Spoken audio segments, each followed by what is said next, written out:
Bonjour Éric Coquerel. Bonjour. Samedi, dans les rues d'Orléans, un rabbin a été agressé devant son fils de 9 ans, roué de coups parce qu'il est juif. Est-ce qu'il y a, selon vous, en ce moment en France, ce qu'on appelle un antisémitisme d'atmosphère? Je ne sais pas très bien ce que ça veut dire, ça. Manifestement, et d'ailleurs les chiffres qui sont sortis il y a quelques jours du ministère de l'Intérieur le montrent.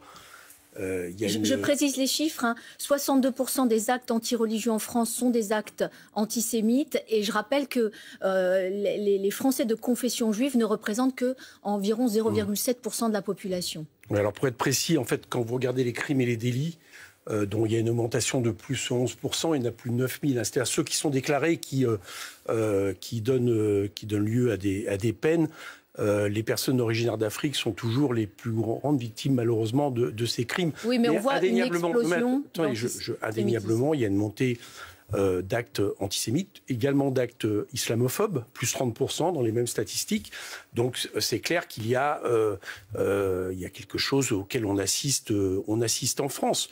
Bon, voilà, donc il faut le dénoncer, il faut être toujours vigilant. Il faut se rappeler aussi, ça c'est la Commission nationale consultative pour les droits de l'homme, je dis ça parce que j'ai entendu certaines choses sur les origines de ces actes antisémites, qu'aujourd'hui les préjugés anti-juifs classiques restent bien plus vivaces à l'extrême droite et à la droite, de manière incontestable, du côté de la droite. Donc il faut à la fois continuer à lutter contre l'antisémitisme, j'allais dire hérité de cette vision racialiste qui a été, et puis aussi de tous les préjugés qui ont lien à la religion et qui veulent importer une guerre géopolitique ailleurs, en guerre de religion en France. Éric Coquerel, vous voyez bien que le curseur est en train de se déplacer.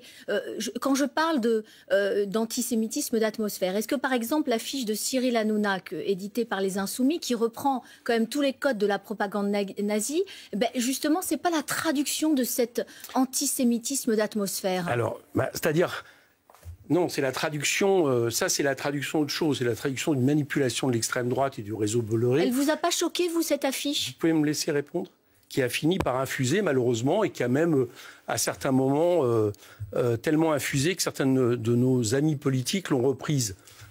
Nous n'avons pas repris les codes culturels d'une affiche nazie, voilà, de la Deuxième Guerre mondiale pour appeler à une manifestation antiraciste. C'est faux. Faux et refaux. C'est quelque chose qui... Moi, quand c'est arrivé, cette histoire, j'ai trouvé ça énorme.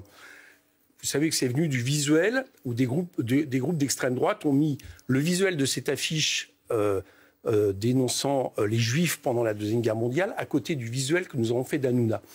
Et moi, j'ai regardé ça. Bon, on l'a enlevé parce qu'on n'avait pas envie de rester à côté d'un visuel en plus comme ça qui était rediffusé. Et très franchement, j'ai été étonné quand j'ai commencé à entendre des médias reprendre le discours de l'extrême droite. Donc vous, il ne vous a pas choqué du tout. Et c'est pas le problème de choquer. Le problème, c'est que Jean-Luc Mélenchon, il dit qu'elle n'est pas du tout antisémite. Je vous réponds, nous n'avons pas... Est-ce que vous imaginez 2 secondes que la plus grosse formation de gauche dans ce pays, qui a fait de la lutte contre tous les racismes, y compris antisémitisme, quelque part, un de ses principes de base, qui appelle à une manifestation antiraciste, va reprendre les codes culturels d'une affiche nazie de la Deuxième Guerre mondiale qui dénonce les Juifs? C'est tellement gros, malheureusement, ce que je constate, c'est que ça a pris. Bon, ça a pris parce que ça fait maintenant plusieurs années. Le 23 mars, le jour où malheureusement a été agressé ce rabbin à qui je redis toute ma solidarité ainsi qu'à ses proches et à toute la communauté juive d'Orléans. Le jour où c'est arrivé, vous savez que c'était le 23 mars. Le 23 mars, ça faisait 7 ans que Mireille Knoll a subi un meurtre antisémite. Bien. Eh bien, souvenez-vous que Mireille Knoll, le CRIF, à l'époque, nous avons dit que nous n'étions pas bienvenus du fait de notre positionnement par rapport à Israël. Donc, je vous le dis, on a... J'entends ce que vous dites. Non, je vais finir. Nous subissons un rayon questions. paralysant que M. Corbyn a vécu, que la gauche radicale, en réalité, vit très souvent, notamment de son positionnement vis-à-vis de gouvernements israéliens qui mènent des politiques colonialistes et aujourd'hui génocidaires. Et c'est ce que nous subissons. Ce que je constate malheureusement, c'est que pour X raisons, c'est même repris auprès des élites. Donc, par rapport à ça, ça nous invite à être parfaits, ça c'est clair, mais à ne pas non plus accepter qu'on nous traite d'antisémites, alors que tous les chiffres montre que c'est la droite et l'extrême droite qui sont de ce point de vue-là, malheureusement des mauvais exemples. Parce que sinon, c'est un monologue et c'est moins drôle. Si je vous pose toutes ces questions, c'est que certains, au sein du gouvernement, je pense à Gérald Darmanin, ils pointent l'ambiguïté des insoumis sur cette question. Bruno Retailleau, qui estime que l'extrême gauche, sous couvert de l'antisionisme, attise les braises de l'antisémitisme.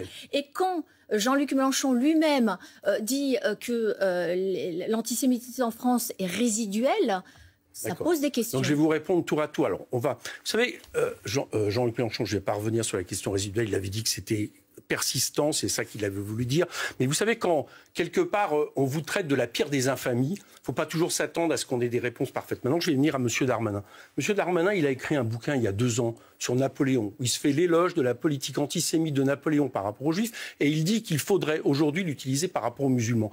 Donc, on n'a pas de leçon à recevoir. Et on a encore moins de leçons à recevoir de M. Darmanin, M. Retailleau. J'ai vu M. Valls aussi. Gérald Darmanin ? Je vous dis simplement que, puisqu'on parle d'ambiguïté, il fait un bouquin qui s'appelle « Le séparatisme-islamisme », où il fait l'exégèse de la politique antisémite de Napoléon vis-à-vis des Juifs, en disant qu'il faut le faire vis-à-vis des musulmans. Donc vous voyez bien que les préjugés anti-juifs, eh bien, même au niveau du gouvernement et de ceux qui, soi-disant, défendent aujourd'hui la communauté juive en France, eh bien, de ce point de vue-là, ça fait des dégâts. Mais je vais y venir. Je vous ai parlé tout à l'heure, je vous ai dit quelque chose.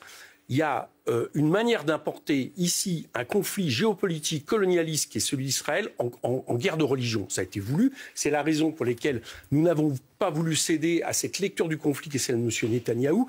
Et donc, elle a 2 façons de l'importer. Il y a l'idée de dire, d'une manière, faire un trait d'égalité entre nos concitoyens juifs et le gouvernement raciste d'extrême droite, M. Netanyahou. Nous devons le récuser. Et je parle à tous ceux qui pourraient être tentés par ça. Je leur demande de toujours faire la différence. Il n'y a pas de trait d'égalité. On ne doit pas essentialiser ce conflit. Mais il y a l'inverse. C'est-à-dire de mettre... Vous en avez fait aussi, la question palestinienne, vous en avez fait aussi votre combat principal. Comme M. Valls l'a fait hier, par exemple, que le monde arabo-musulman, de facto, serait antisémite. D'expliquer, comme M. Retailleau le fait, qu'il y a les Français de papier reprenant les discours de Vichy, remettant en question le droit du sol et, quelque part, développant en réalité une politique raciste et islamophobe dans ce pays. Donc tous ces gens-là concourent en réalité, je vais vous dire quoi, à diviser le pays, à opposer les uns aux autres.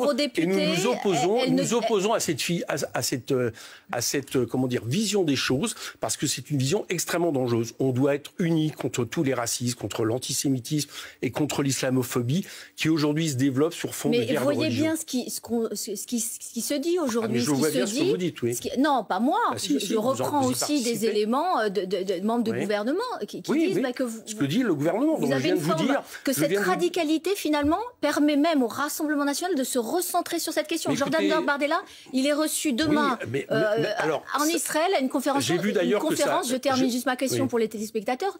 Une conférence de lutte contre l'antisémitisme. J'ai vu d'ailleurs qu'en Israël, ça agite quand même beaucoup cette histoire, puisque M. Bardella, vous le savez, il y a 1 an et demi, expliquait qu'il pensait que M. Le Pen, l'homme du détail, n'était pas antisémite, et qu'on se retrouve quand même à ce Rassemblement national, qu'on ripolline comme ça en défenseur de... Marine Le Pen a exclu son père du parti en 2015 sur cette question-là. Il y a encore que je sache, Frédéric Bogaletti, il est député du Rassemblement national, il avait une librairie négationniste, il vendait des bouquins antisémites. Il n'y a pas longtemps, il y a un groupe Facebook du Rassemblement national dans lequel il y avait des propos antisémites. Donc vous dites quoi, le RN est toujours antisémite ? Mais je pense que le RN est raciste, et que quand vous êtes raciste, vous êtes également antisémite. Vous savez, c'est la phrase de Frantz Fanon, qui dit attention, il parle par rapport à toutes les personnes qui sont noires de peau, attention, derrière le racisme, il y a toujours l'antisémitisme qui se cache. Donc oui, je pense que quand vous êtes raciste, à un moment donné ou un autre, vous êtes antisémite, même si j'observe que le Rassemblement national, pour l'instant, en réalité, d'abord comme antisémitisme, c'est surtout le soutien à un gouvernement d'extrême droite, ce qui n'est pas étonnant, puisque c'est aussi un gouvernement d'extrême droite de M. Netanyahou.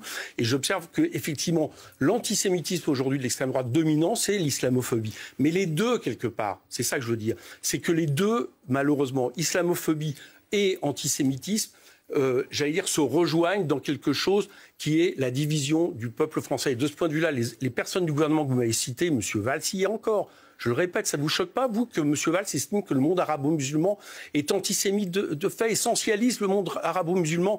Tous ces gens-là concourent à la même chose. Donc moi, je le répète, on doit être tous unis contre toutes les formes de racisme et contre l'antisémitisme qui en fait évidemment partie.